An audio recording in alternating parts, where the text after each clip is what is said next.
Can you tell me what am I making right now on the screen?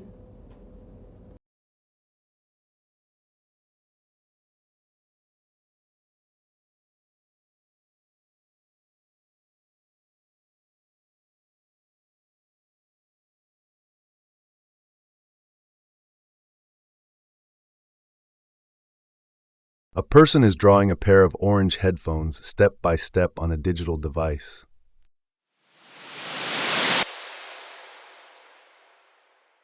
Hello everyone, I welcome you all to my channel.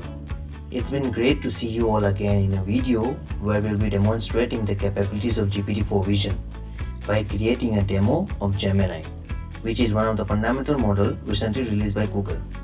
Our main idea here is to ask GPT Vision to describe the event or action that we are performing. So this requires us to give this series of images instead of a single image. And guess what? This will all be in the real time, and this increases the potential of applications that we can create using this tool, the program. Now, we do not have to use GPT-4 Vision to achieve the same capability. We can simply use the Gemini, the API of the Gemini, as it is easily available right now from Google. Also, you can use the same program to create the same functionalities using Gemini API.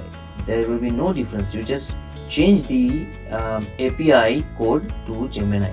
Okay. The flow of the program that we'll be creating will be: we start collecting frames, then we will call out GPT to listen to us, and we ask a particular question in which it will answer accordingly. The voice recording of ours will be then converted to text using Whisper model via API. This text, along with the number of frames that we collected before and after we call the GPT, we will be sent to GPT-4 Vision to infer. We then receive the output from the GPT-4 Vision API, which will later convert into sound using the TTS model from the OpenAI. Now, I ask the following questions to create the program from scratch. Is there something similar already available on the internet, or most probably on GitHub or Hugging Face, and that should be open source? I found a program written by Kaishen that is available on the GitHub under the OpenAI cookbook. This program demonstrates the capability of GPT-4 Vision to explain the events by understanding the sequence of images. I will link this site in the description below so that you can follow easily. Now, I took this entire code and ran it a couple of times to check how the code is working and how can I use it for my purpose. Also, I checked how much it is costing to send n number of images to GPT-4 Vision. Now, I'm still pretty confused regarding how much it charges, but as I saw practically, it was not costing much. It was like less than $0.01 for 60 images along with the prompt, input and output tokens. Now the question I ask here is how to use webcam to record video frames and send them to GPT-4 Vision instead of passing the video. That was pretty easy actually.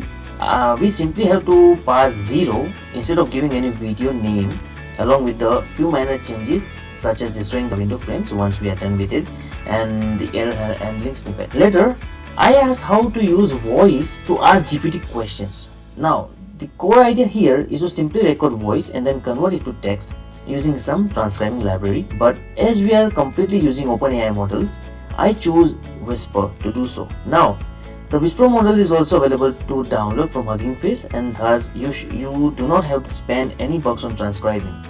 For me, my PC is not that capable enough to handle the size of the model, and so it will be very laggy. So for the demonstration purpose, I went along using Whisper API that is provided by OpenAI. Now, the main issue here was how much we want to record before transcribing.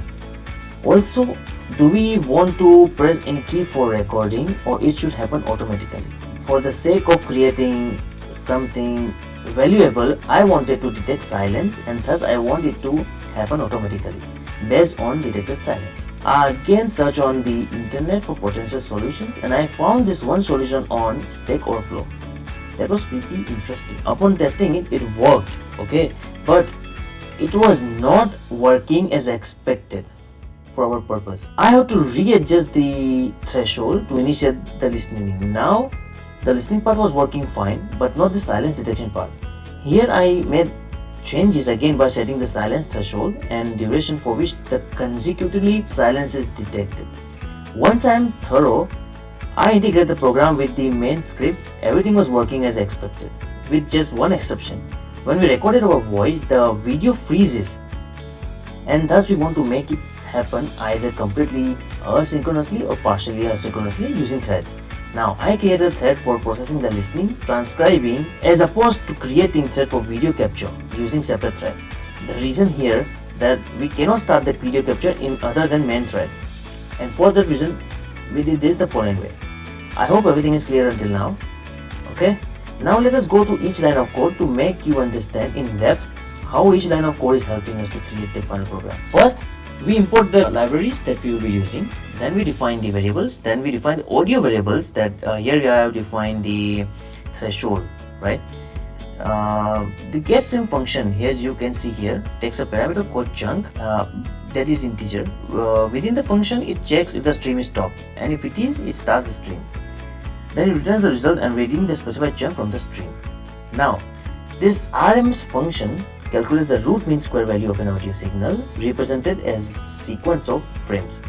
It does so by first unpacking the audio frames into short integers, then computing the sum of squares of the normalized samples, and finally returning the RMS value multiplied by 100.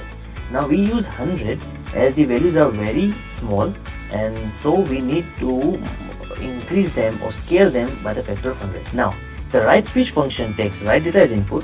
It stops the stream, generates unique file name with the extension .wav, writes the write data to the file and returns the file name. Here we stop the stream once after it listens to us, because if it stays on, then it stores the previous values that we speak in between, right? So when the thread starts again, it activates the threshold based on the previous recorded values. Because of this, what happens is that we see a lag in the response many a times, and sometimes GPT gets activated even if we have not spoken any word thereafter. Now, the keep record function continuously records audio data until a time of signal is received. The function collects audio chunks, detects the silence, writes the collected audio to a file, transcribes the audio, and interacts with the GPT model for response. Finally, it outputs the synthesized speech and resets the processing time. Then, we collect the additional frames after we spoke to GPT to make sure that it sees the current event in action. Okay? Then we transcribe using Whisper. Now, we ask GPT-4 Vision for response. Now, here you see we pass in total of 20 frames to GPT. Now, you can vary this according to your use case. So, if you want to pass 40 frames, then just change this 20 number to 40. That's it. You can pass any number of frames there. We are sending the resize parameter that will send resize image to GPT to save the cost. You can again play with this parameter to understand what you will be needing for your use case. And then we convert the response in text to speech using TTS model. Now we save the file and play the sound. So guys, that is it.